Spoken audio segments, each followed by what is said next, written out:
Someone asked you for a favor, and before your brain has even finished processing the request, your mouth has already said yes. You didn't decide yes.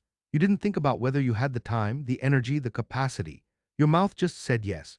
And then you hung up the phone or walked away from that conversation and felt that familiar feeling in your stomach. That low, heavy, why did I just do that asterisk feeling? You already have too much going on. You're already exhausted.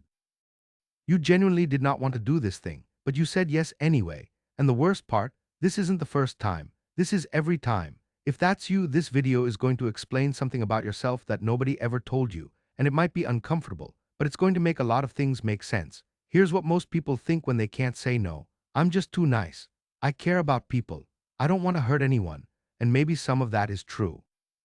But here's what's actually happening underneath that. You are afraid, not of the person asking, not even of the inconvenience. You are afraid of what happens if they're disappointed in you. That small, specific fear of someone being upset with you, pulling away from you, thinking less of you, that fear is so unbearable that saying yes to things you don't want to do feels easier than sitting with it. Saying yes isn't generosity, it's conflict avoidance, and there's a massive difference. Now here's where it gets deeper, and I want you to really hear this part. This didn't start recently. This started when you were a child. Think about the environment you grew up in. Was love in your house conditional? Meaning, were you loved and accepted when you were good, helpful, agreeable, and met with silence, anger, or disappointment when you weren't?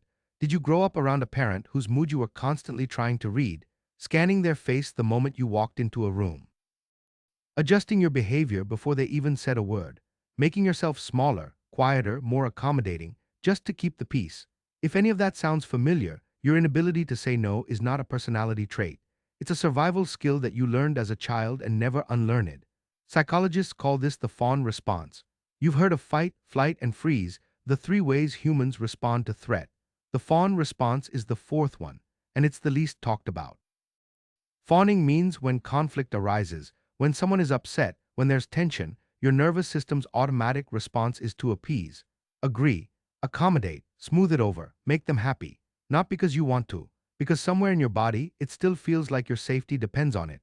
Even if you're 25 years old, even if the person asking is just a colleague, even if the stakes are completely low, your nervous system doesn't know the difference. It just knows someone might be unhappy with me, and it panics. And here's what that does to your life over time. You end up doing things you resent, for people who don't even notice the sacrifice you're making. You end up exhausted, not because life is hard, but because you are carrying everyone else's comfort on your back while quietly abandoning your own. You end up with a version of yourself that nobody actually knows. Because the person people see, agreeable, helpful, always available, that's not you. That's your armor. And the painful irony, the more you people please, the more invisible you become. People like you, but they don't know you, because you never let them see anything real. There's one more thing I need to say, and this one stings a little. Sometimes people-pleasing feels like kindness, but it isn't always. When you say yes and mean no, when you show up resentfully, help someone half-heartedly, smile while you're dying inside, that's not kindness. That's performance. And the people around you can feel it, even if they can't name it. Real kindness comes from genuine willingness, not from fear of what happens if you say no. So here's the question I want to leave you with. Think about the last time you said yes to something you didn't want to do. In that moment, what were you actually afraid of? Not what you told yourself, not "I just wanted to help." What were you actually afraid of? That's where your work begins, because the goal isn't to become someone who says no to everything. The goal is to become someone whose yes actually means yes, and whose no, when it comes from a place of self-respect, not guilt, not fear, not a childhood you're still living in. You are allowed to take up space. You were allowed to, even back then. Nobody just told you that.